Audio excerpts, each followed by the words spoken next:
Hello there everyone, my name is Hamaji Neo, and today we're going to be talking about backstabs and the somewhat weird application of it in real life.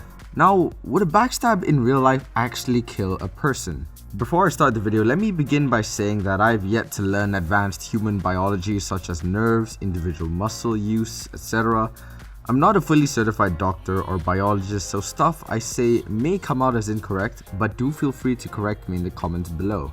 So as some of you may know, a backstab is a method of killing people in Team Fortress 2, quite literally stabbing them in the back. In the game, a successful backstab would mean an instant kill. However, would it be the same in real life? So first off, let's talk about the human body. Now of course in video games the body has adjustments, etc, but if we're talking about a normal human body, nerves, muscles, organs, and fragile body parts usually don't want to get stabbed unless you're into that kind of thing. Now exploring the basic, and I have to stress, basic anatomy of humans, the back's nerves are mainly comprised of the subcostal nerve, intercostal nerve, musculocutaneous nerve, the brachial plexus, and the spinal cord, which all come together to allow movement and sensory.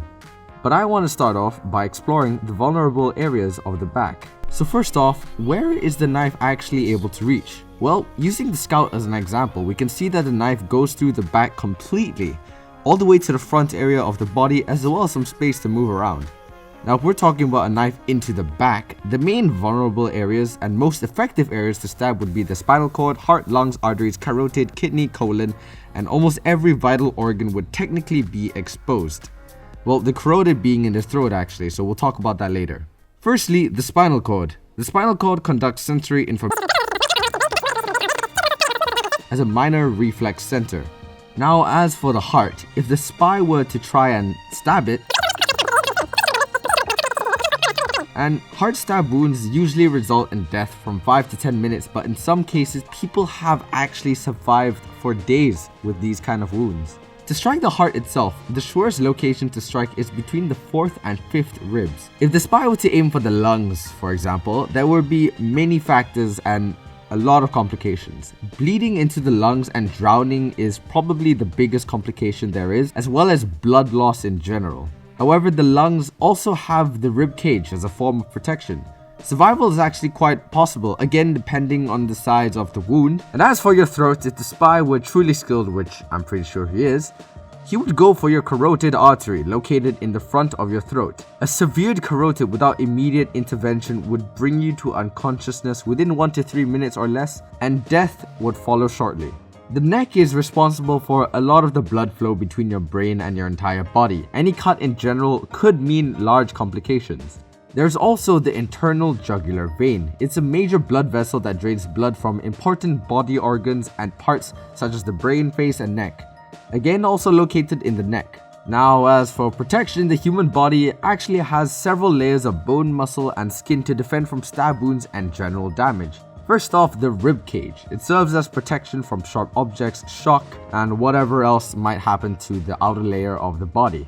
It guards the organs from both the back and the front. Although knives can actually penetrate through the open areas of the rib cage, it is both a matter of pure skill or luck, whether or not it actually goes directly into the organs or gets stuck in between the bones. The knife requires a precise cut, having a horizontal stand/position to slide into the ribcage. The spine itself also serves as protection, and one strike from a knife usually is unable to cut through bone itself. There are also multiple vertebrae that go along the spine to protect the spinal cord. Wounds itself are also a huge factor to whether or not humans would survive a backstab from a spy. Gaping wounds would usually cause long periods of injury, and if the muscle is also cut, immobilization and paralysis may occur. Traumatic wounds would also require months of healing as well. With all that in mind, there have actually been multiple cases of death due to stab wounds in the back. Some weird images. Oh dude, fuck me. Holy shit. Okay. There is a huge amount of luck and precision when it comes to this kind of thing, as there are many factors that affect this. I don't recommend you search up backstab wounds or anything, but do what you want to do if you want to see it. I'm just going to censor it for YouTube.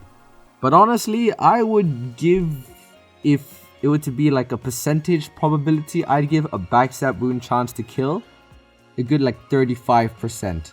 To injure a lot, severely injure, sorry, I'd give that a good like 70, 60, 80%, 75. I'd give it a nice 75.